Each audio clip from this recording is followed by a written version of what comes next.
আসসালামু আলাইকুম এভরিওয়ান। আজকে ১১ ডিসেম্বর ২০২৪ আজকের স্টাডি প্ল্যান। ভূগোল এবং নৈতিকতা এই ২টা সাবজেক্ট খুব দ্রুত শেষ করার চেষ্টা করতেছি। আজকে ভূগোল ৪র্থ অধ্যায়, নৈতিকতা ও সুশাসন আজকে শেষ করব। আর হচ্ছে ইংলিশটা অ্যাপ্রোপ্রিয়েট প্রিপোজিশন আজকে শেষ করলে ইংলিশটাও আজকে থেকে অফ করে দিব। মানসিক দক্ষতা আর হচ্ছে বিজ্ঞান এই ২টা সাবজেক্ট থাকবে। ওই ২টা সাবজেক্ট খুব দ্রুত শেষ করব ইনশাআল্লাহ। তো আজকে প্রথমে হচ্ছে ভূগোল দিয়ে শুরু করব, যেহেতু চ্যাপ্টারটা একটু পড়াশোনা মোটামুটি ভালোই আছে, তো ওইটাই আগে শুরু করি। তো চলুন শুরু করি। আজকে ভূগোল থেকে ৪র্থ অধ্যায় শেষ করলাম, বাংলাদেশ ও বৈশ্বিক পরিবেশ পরিবর্তন। তো এখানে কিছু প্রিভিয়াস প্রশ্ন দেওয়া আছে, যেগুলা খুব ভালো করে ২-৩ বার পড়ার চেষ্টা করছি, ব্যাখ্যা বিশ্লেষণ ছাড়া।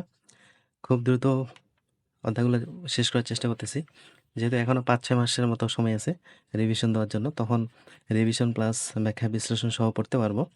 আর প্রথমবার শেষ করাটাই খুব বেশি চ্যালেঞ্জিং। একবার একটা অধ্যায় শেষ করতে পারলে খুব ভালোভাবে, তখন কিন্তু রিভিশন দিতে তেমন একটা বেগ পেতে হয় না। তো এখানে ১১টা ছিল প্রিভিয়াস প্রশ্ন, যার জন্য প্রশ্নগুলো শুধু ভালো করে পড়ছি, আর ২-১টার পড়ছি হচ্ছে ব্যাখ্যা বিশ্লেষণ, তাছাড়া সবগুলো পড়িনি।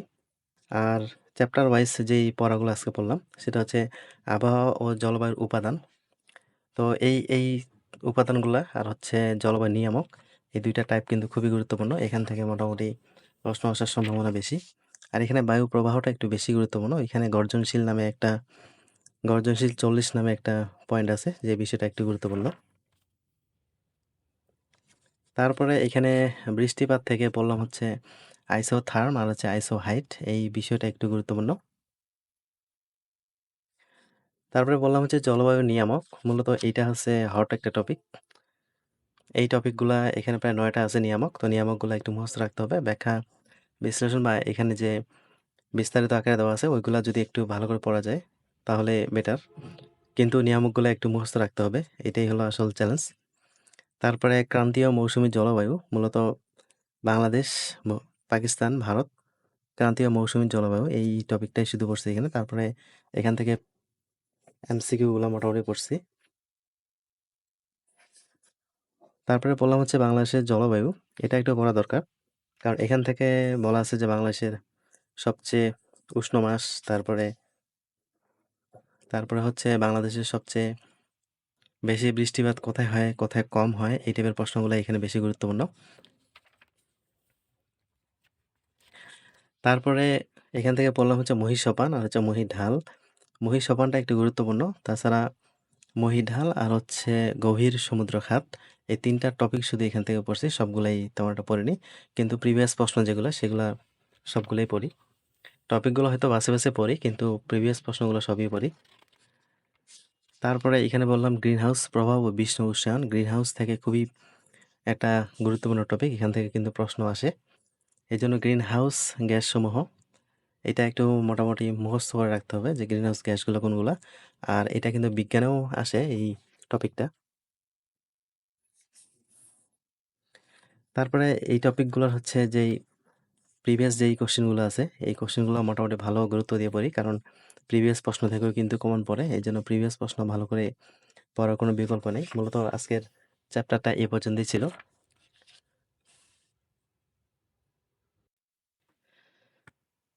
আজকে মেন্টাল অ্যাবিলিটি থেকে প্রবলেম সলভিং অধ্যায়টা শেষ করলাম।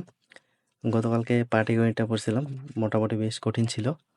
আজকে বীজগণিত আর হচ্ছে জ্যামিতিটা পড়লাম। মূলত বীজগণিত জ্যামিতিটা ম্যাথ অংশে ভালো করে করার কারণে এখানে তেমন একটা বেশি কঠিন মনে হয়নি।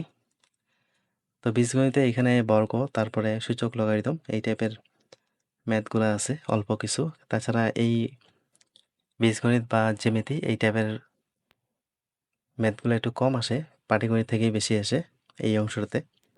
তারপরে সমান্তর ধারাটা একটু করলাম। সমান্তর ধারার পরে এখানে আছে জ্যামিতি, জ্যামিতি থেকে ত্রিভুজ, চতুর্ভুজ, এই টাইপের বিষয়গুলা বললাম। মূলত জ্যামিতিতে ত্রিভুজ অধ্যায়টা, চতুর্ভুজ অধ্যায়টা খুব ভালো করে করছিলাম, এই জন্য এখানে তেমন একটা বেশি সমস্যা হয়নি, তাড়াতাড়ি শেষ করতে পারছি অধ্যায়টা। এরপরে অন্য অধ্যায় শুরু করব। আজকে যেহেতু প্রবলেম সলভিং অধ্যায়টা শেষ হইল, অ্যাপ্রোপ্রিয়েট প্রিপোজিশন আজকে থেকে শেষ করলাম। আগেই সব কিছু পড়া ছিল, আজকে শুধু মিসকেলিনিয়াস থেকে প্রিভিয়াস যেই প্রশ্নগুলো ছিল আজকে শুধু প্রিভিয়াস প্রশ্নই পড়ছি। এখানে প্রিভিয়াস প্রশ্নগুলোতে কিছু প্রিভিয়াস প্রশ্ন খুব বেশি সমস্যা হয়েছে, কারণ একটা প্রিভিয়াসের মধ্যেই ওইখানে 2-3টা প্রিপোজিশন দিয়ে দিছে। যদি একটা প্রিপোজিশন থাকে ওইটা একটু সহজ হয়, 2-3টা যখন থাকে তো ওইটা একটু কঠিন লাগে। আর হচ্ছে কারেকশন আকারে যেগুলা, এইগুলাতে একটু যেহেতু বিষয়গুলো সেম আকারে থাকে, তো এই বিষয়গুলো একটু কঠিন। এই জন্য অনেক কিছু দাগায় দাগায় রাখছি, যেগুলা নেক্সট টাইমে একটু বেশি করে পড়া লাগবে বা ভালো করে পড়ার জন্য। আজকে অ্যাপ্রোপ্রিয়েট প্রিপারেশনটা শেষ করলাম। আজকে থেকে ইংলিশটা ক্লোজ। এখন ইংলিশটা রিভিশন শুরু করব কয়েকদিন পর থেকে। আরও 2-1টা বই বাকি আছে, ওই 2টা বই শেষ করে। নৈতিকতা সুশাসন আজকে শেষ করতে চাইছিলাম। তো প্রথমে মূল্যবোধ পড়লাম। তো এই বিষয়গুলো আসলে একটু বেশি কঠিন লাগতেছে, কারণ বিষয়গুলো সবগুলোই একই টাইপের, সিমিলার টাইপের হওয়ার কারণে অ্যান্সার সবগুলোই মনে হয়। তো এই জন্য এই বিষয়গুলোকে একটু বেশি ডিপলি পড়ার চেষ্টা করছি। যে বিষয়গুলো পড়ছি একটু বিস্তারিত আর সময় নিয়ে পড়ার চেষ্টা করছি, এই জন্য বেশি একটা পড়তে পারিনি। আজকে প্রথমে হচ্ছে প্রিভিয়াস যে কোশ্চেনগুলো ছিল এগুলা 2-3 বার করে পড়ার পরও মনে হচ্ছে যে ভুলে যাচ্ছি এই টাইপের প্রশ্নগুলো, কারণ একে মনে হচ্ছে সবগুলোই। তারপরে মূল্যবোধের সংজ্ঞা, এটা খুবই গুরুত্বপূর্ণ। মূল্যবোধ, তারপরে 1 নজরে মূল্যবোধ, এখানে মূল্যবোধ সম্পর্কে বিস্তারিত বিষয়গুলো দেওয়া আছে। তারপরে মূল্যবোধের 10টি ভিত্তি বা উপাদান, মূল্যবোধ থেকে মূলত এই টপিকগুলো বেশি ইম্পর্টেন্ট। তারপর হচ্ছে মূল্যবোধের শ্রেণীবিভাগ, আর মূল্যবোধ সম্পর্কে এখানে কিছু বই দেওয়া আছে যেগুলা খুবই গুরুত্বপূর্ণ, কারণ বই সম্পর্কেও কিন্তু প্রত্যেকটা বিসিএসে এই প্রশ্নগুলো কিন্তু থাকে। তারপরে প্রিভিয়াস প্রশ্নগুলো একটু মোটামুটি ভালো করেই পড়ছি। তো এই প্রশ্নগুলোর মধ্যে সবচেয়ে বড় সমস্যা হলো যে সবকিছু সিমিলার টাইপের, এই জন্য একটু বেশি রিভিশন ছাড়া এইখানে কিন্তু তেমন একটা সুবিধা করা সম্ভব না। তারপরে মূল্যবোধের চালিকা শক্তি ও সংস্কৃতি, এখানে 3টা প্রশ্ন আসছিল। তো এখান থেকে সংস্কৃতির ধারণার সংজ্ঞা আর হচ্ছে সভ্যতা ও সংস্কৃতির পার্থক্য, জাস্ট এই 2টা পয়েন্ট পড়ছি, কারণ প্রশ্নগুলো এখান থেকে আসছিল। তারপরে হচ্ছে প্রিভিয়াস প্রশ্নগুলো পড়ছি, মূলত আজকে এ পর্যন্তই পড়ছি। খুব বেশি একটা পড়াশোনা করতে পারি নাই, কিন্তু এখানে এই অল্প জিনিসেই অনেক সময় চলে গেছে। তো নৈতিকতার বিষয়টা এমনি একটা সমস্যার বিষয়, এই জন্য একটু ক্লিয়ারভাবে না পড়লে এখান থেকে ভালো করে নাম্বার নেওয়াটা তেমন একটা পসিবল না। তারপরেও প্রিভিয়াস প্রশ্নগুলো থেকে 3-4 নাম্বারের মতো পাওয়া যায়, আর একটু যদি কিছু সিলেক্টিভ টপিক পড়া যায় তাহলে ওখান থেকে যদি আরও 2-3 নাম্বার পাওয়া যায় তাহলে ওভারঅলে 6-7 নাম্বার মোটামুটি ভালোই নাম্বার। তো এই টার্গেটেই পড়াশোনাটা করতেছি নৈতিকতা মূল্যবোধে। তো আজকে এ পর্যন্তই, এরপরে বাকি যেটুকু আছে এটা কালকে শেষ করব। আজকের পড়াশোনা ছিল এই বিষয়গুলা।